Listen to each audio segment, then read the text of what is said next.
अब मैं आचार्य श्री जगत गुरु 108 श्री कृष्णमणि जी महाराज से निवेदन करता हूं कि वे अपना आशीर्वादात्मक उद्बोधन करें। आज के इस कार्यक्रम में मुख्य अतिथि के रूप में पधारे हुए गुजरात राज्य के महामहिम राज्यपाल परम आदरणीय पंडित श्री नवल किशोर शर्मा जी, हमारे समाज के शीर्षस्थ संत वृंद, गुरुजन,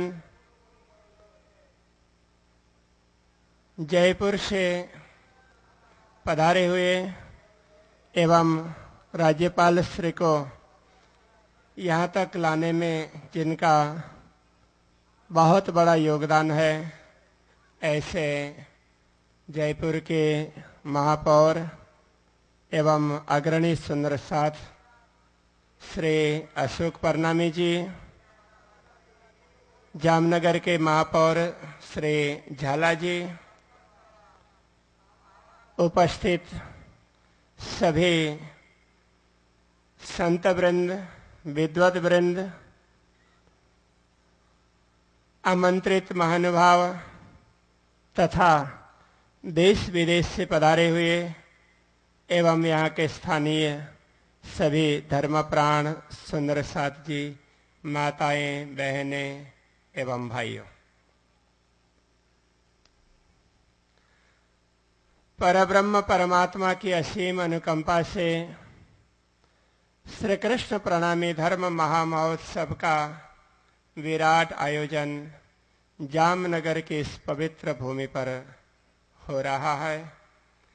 इसमें मुख्य रूप से श्री तारतम सागर महाग्रंथ के 12,000 पारायण का आयोजन है।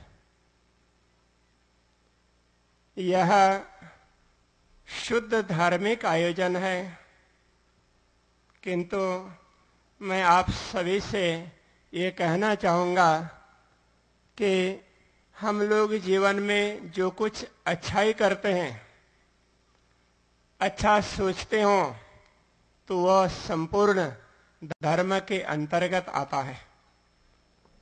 इसलिए समाज सेवा के विविध आयाम, विविध कार्यक्रम, इन सब को हम धर्म के ही अभिन्न अंग के रूप में मानते हैं, क्योंकि धर्म की परिभाषा करते हुए महर्षि कणाद कहते हैं, यतोभ्युदय निःश्रेयस सिद्धि स धर्म, जिससे जीवन का अभ्युदय हो और निःश्रेयस सिद्धि आत्म कल्याण हो, उसको धर्म कहते हैं।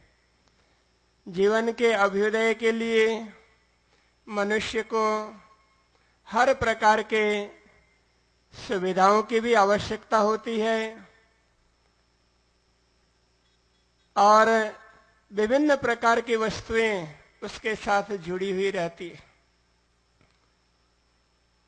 शरीर के साथ संबंध रखने वाली, मन के साथ संबंध रखने वाली और बुद्धि के साथ संबंध रखने वाली सभी वस्तुओं का जब समन्वय होता है तो इससे जीवन का अभ्युदय होता है।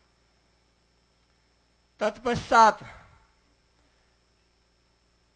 मनुष्य को और कुछ कामना रहती है।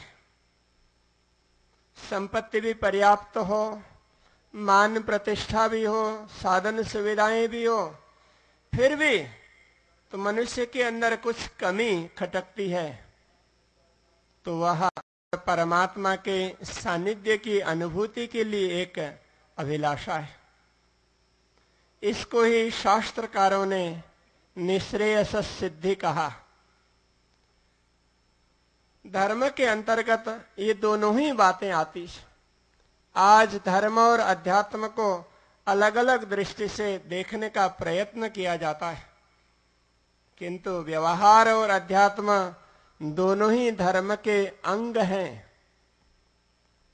श्रीमद् भागवत में धर्म का लौकिक स्वरूप और पारलौकिक स्वरूप दोनों बताए।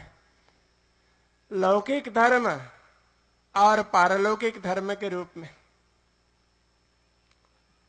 मनुष्य जीवन का एक मुख्य उद्देश्य है कि वह इस जीवन को जीते हुए आनंद पूर्वक जिए और इस जीवन के पश्चात परमात्मा का अनुभव कर सके।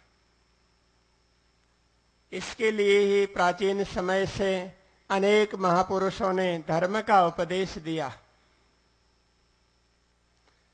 जो महापुरुष जहां पर हुए उन्होंने वहां के लोगों को देखा, उनकी जीवन शैली सुधारने के लिए, उनको उन्नत जीवन जीने के लिए शिक्षाएं दी, उसके आधार पर धर्म का उपदेश दिया। तो कहीं आचरण शुद्ध न हो तो शुद्ध आचरण का उपदेश दिया, कहीं मानवता टूटी हुई हो तो वहां पर मानव धर्म का संदेश दिया, कहीं हिंसाचार बढ़ रहा हो तो वहां अहिंसा वृत्ति का उपदेश दिया।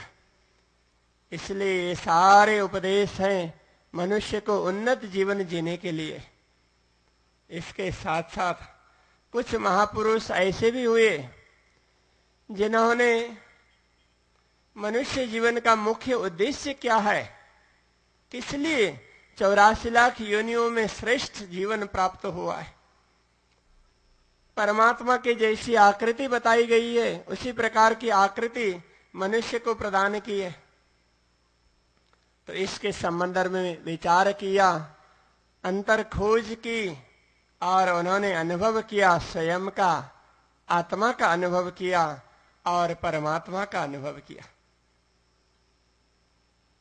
आज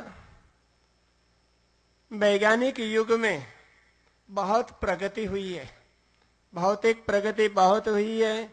यहाँ बैठे बैठे विभिन्न साधनों के माध्यम से अंतरिक्ष का अध्ययन होता है, भूगर्भ का अध्ययन होता है। कहीं कुछ घटनाएं घटती है तो उसी समय पूरी दुनिया में वो प्रसारित होती है। ये सारा विकास यद्यपि हुआ है किंतु ये भौतिक विकास है, ये सब होते हुए भी मनुष्य को आज चैन नहीं है।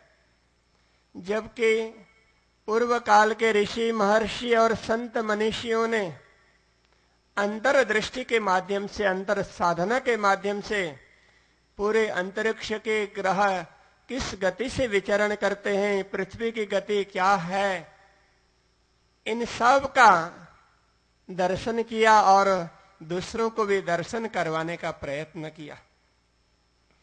इतना ही नहीं, कुछ ऐसे महापुरुष भी हुए जिन्होंने स्वयं का अनुभव किया और परमात्मा का अनुभव करवाया।